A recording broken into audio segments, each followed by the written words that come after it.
आगे बढ़ते हैं। अगली बड़ी खबर राजधानी रायपुर से मिल रही है, जहां नफरती बोल के आरोप पर एक्शन देखने को मिल रहा है। 8 नेताओं को पुलिस ने नोटिस जारी कर दिया है।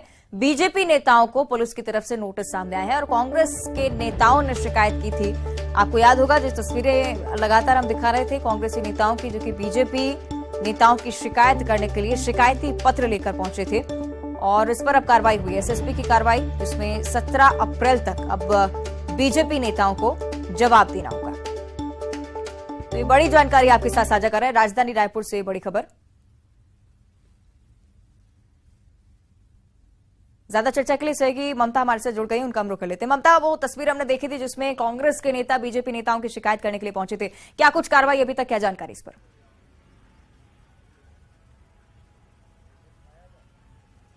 देखिए, बीजेपी कांग्रेस के जो नेता हैं उन्होंने शिकायत की थी और उसके आधार पर नोटिस जारी किया गया है। इसमें जिन्हें नोटिस जारी किया गया है वो आईटी सेल प्रभारी सुनील एस पिल्लई है, संजय श्रीवास्तव है, केदारनाथ गुप्ता है, योगी साहू है, कमल शर्मा है, शुभांकर है, नंदन जैन है और बिट्टू पानी रही है। 17 अप्रैल को दोपहर 2 बजे तक के जो है वो जवाब मांगा गया है। दरअसल जो बीरनपुर की घटना है उसको लेकर उसको दूसरा ही रुख देने की कोशिश करने का आरोप इन लोगों पर लगा है और लगातार चाहे वो वीडियो मैसेजेस के जरिए और बयानों के जरिए लगातार ये वहां पर उनके ऊपर आरोप लगा है कि वो हिंसा भड़काने का काम कर रहे थे।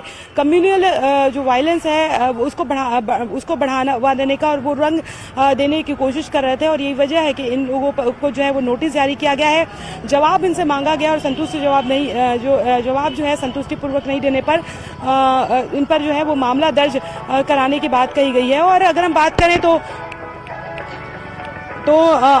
करें तो इस पूरे मामले को लेकर लगातार जो है वो बीजेपी पे सवाल उठते रहे हैं। बीजेपी के जो नेता हैं उन पे सवाल उठते रहे हैं और कांग्रेस पार्टी लगातार कहती रही है बीरनपुर की जो घटना है, जो हिंसा भड़काई गई और जो 2 लोगों की और जो मौत हुई, इसका पूरा एक कारण ये माना जा रहा है कि बाहर से लोगों को ले जाया गया। ये जो जिन्हें नोटिस जारी किया गया है उन पर आरोप है कि उन लोगों ने इस तरह के बयान दिए और लोगों को उकसाया कि ज्यादा से ज्यादा लोग जो हैं, चाहे वो बजरंग दल के कार्यकर्ता हैं, चाहे वीएचपी के हों, चाहे बीजेपी के लोग उस बीरनपुर के आसपास जो है वो इकट्ठे हों और वहां पर किसी भी तरह के खतरे में जो है वो लोग पड़ सकते थे। लोगों की स्थिति बहुत खराब हो सकती थी क्योंकि बयान जो जारी किए जा रहे थे वो एक तरह से दंगा कराने वाले बयान जो है वो जो है वो ये लोग बोल रहे थे, जारी कर रहे थे। और जाहिर तौर पर कांग्रेस का कहना है, ये सारे आरोप जो है वो कांग्रेस के, और कांग्रेस का कहना था कि राजनीतिक रोटी सेकने के लिए और अपनी राजनीतिक जमीन तैयार करने के लिए इस तरह की कोशिश ये जो बीजेपी के नेता हैं वो कर रहे थे और ये वजह है कि इन्हें नोटिस जारी किया गया है और आने वाले समय में इन पर सख्त कार्रवाई भी की जा सकती है। मुख्यमंत्री भूपेश बघेल ने कहा है कि तमाम वीडियो खंगाले जा रहे हैं और ये आदेश दिया गया है कि तमाम वीडियो, बयान, ये सब खंगाले जाए। जो सोशल मीडिया पर जो पोस्ट, नफरती पोस्ट जो डाले गए हैं उसको जो है वो उसकी जांच की जा रही है और उसके आधार पर कोई भी व्यक्ति हो उसे बख्शा नहीं जाएगा क्योंकि लोगों की जान का सवाल है। एक छोटा सा बयान जो है वो आग भड़काने के लिए काफी होता है और यही कोशिश जो है वो छत्तीसगढ़ में चूंकि शांतिपूर्ण राज्य है, ये दंगा भड़काने की कोशिश इन लोगों ने की है। जी बिल्कुल, और इस पर हम रिएक्शन भी ले लेते हैं। बीजेपी की तरफ से अरुण साहू जी हमारे साथ जुड़ रहे हैं। अरुण साहू जी, बहुत स्वागत है आपका न्यूज 18 पर, लेकिन जानना चाहेंगे कि क्या जवाब आप स्पष्ट करेंगे 17 अप्रैल तक? देखिए, भारतीय जनता पार्टी की किसी कार्यकर्ता ने किसी तरह से ऐसी कोई बात नहीं कही है जिससे समाज में संभावित सौहार्द बिगड़े। और जब से राज्य में कांग्रेस सरकार बनी है, भारतीय जनता पार्टी के कार्यकर्ताओं को, विपक्ष को दबाने का प्रयास लगातार सरकार करती रही है और ये उसी का हिस्सा है। अरुण जी, लगातार बीजेपी पर ये आरोप भी, क्योंकि बाद में भी ये बयान बीजेपी की तरफ से सामने आ रहा था कि बाहरी लोगों को बसाया जा रहा है, इसलिए अशांति का माहौल पैदा होता है। और उससे पहले भी कई सारे ऐसे पोस्ट भी पाए गए पुलिस की तरफ से और इसी वजह से शायद जवाब मांगा गया है। इस पर क्या कुछ कहेंगे अब?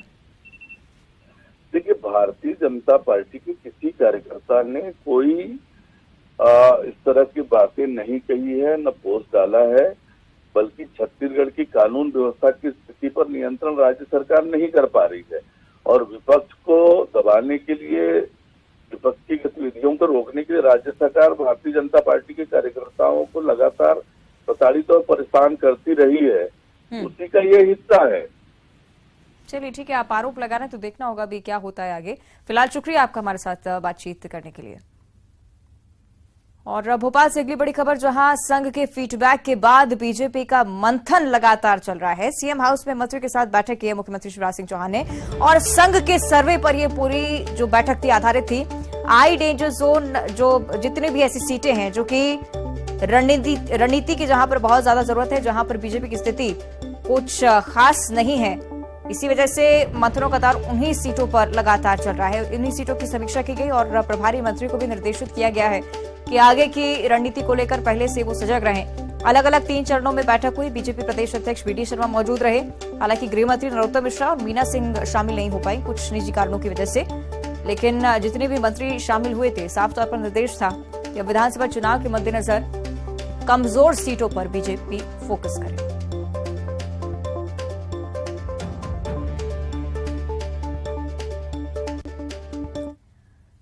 इधर नरसिंहपुर में केंद्रीय इस्पात मंत्री फग्गन सिंह कुलस्ते ने राष्ट्रीय इस्पात निगम लिमिटेड के निजीकरण के सवाल पर कहा कि ये सूची में है, लेकिन इस पर कोई निर्णय नहीं हुआ है। उनकी माने तो निगम घाटे में है और हम कर्मचारियों के हित में सोच रहे हैं। और उसके साथ ही उन्होंने ये भी कहा कि मीडिया में सरकार के हवाले से चलाया जा रहा है कि इस्पात निगम का निजीकरण नहीं होगा, पर ऐसा नहीं है। आज भी राष्ट्रीय इस्पात निगम लिमिटेड निजीकरण की सूची में शामिल है, निर्णय होना बाकी है। बस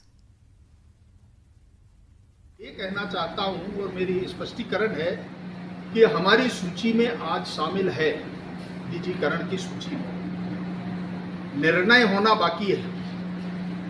हम कर्मचारियों के हित में, उनकी सुरक्षा के बारे में, उनके साथ अन्याय नहीं हो, इस प्रकार का प्रयास हम बातचीत कर रहे हैं। और ओएमडीसी से हमारी चर्चा हुई है। 3 ऐसे हमारे माइनिंग वहाँ पर अभी विचाराधीन है। कुछ प्रोसेस आगे बढ़ाया हमने, उसका कुछ हमने पैसा भी, राशि भी जमा हमने किया है। अगर हमको वो मिल जाएगा तो निश्चित तौर से हमारे जो प्रोडक्शन है वो बढ़ जाएगा और प्रोडक्शन बढ़ने से हमारी इनकम बढ़ जाएगी। तुलसी पीठाधीश्वर जगतगुरु स्वामी रामभद्राचार्य की ओर से हनुमान चालीसा में बताई गई 4 चौपाइयों की गलती पर धार्मिक संत खोलकर विरोध करने लगे हैं। सीहोर में विश्व धर्म संसद के प्रदेश अध्यक्ष और कथावाचक पंडित अजय पुरोहित ने अपना विरोध दर्ज करवाकर साफ कहा कि मूल हनुमान चालीसा एकदम सही है और शिव को समर्पित है, और ऐसे में यदि रामभद्राचार्य महाराज संशोधित हनुमान चालीसा का प्रकाशन करवाते हैं तो धर्म संसद उसका बहिष्कार करेगा। रामभद्राचार्य जी ने क्या कुछ कहा ये भी आपको सुनाते हैं, और उसके बाद पंडित अजय पुरोहित की भी प्रतिक्रिया आप सुनिए। वो गलत है जी। हनुमान जी शंकर जी के पुत्र नहीं है, शंकर जी ही हनुमान है। तो मूल पाठ है उसका शंकर स्वयं केसरी नंदन, नोट करते आइए जी महाराज जी। और दूसरा 27वीं चौपाई में सब पर राम तपस्वी राजा बोला जा रहा है जी। तो तपस्वी राजा नहीं, सब पर राम राय सिर ताजा। जी जी जी। और तीसरा पाठ है 32वें में है, राम रसायन तुम्हारे पासा, सदा रहो रघुपति के दासा। नहीं है वो जी। सादर हो रघुपति के दासा। लिखा जाए कि यह सतबार पाठ कर जोई, तो यह शब्द का अर्थ केवल इसी चौपाई से है या पूरी हनुमान चालीसा से है? तुलसीदास जी ने जब लिखा जो सतबार पाठ कर कोई, इसमें कोई बाध्यता नहीं डाली, जो भी व्यक्ति पढ़ेगा उसको सिद्धि मिलेगी। तो मेरा निवेदन ये है, रामभद्राचार्य जी निसंदेह बहुत ज्ञानी वेद शास्त्र पुराण के ज्ञाता हैं, लेकिन इस बात का तो हम विरोध करते हैं कि हमारे धार्मिक ग्रंथों के साथ छेड़खानी नहीं होना चाहिए। और अगर ऐसी हनुमान चालीसा संशोधित छपती है तो इसका पूर्ण बहिष्कार होना चाहिए। और आज से सैकड़ों साल पहले जो तुलसीदास जी महाराज ने जो हनुमान चालीसा लिखी है वो अभी तक हम पढ़ते आए हैं और वही पढ़ेंगे। और संशोधित हनुमान चालीसा अगर आती है तो उसका पूर्ण बहिष्कार करेंगे।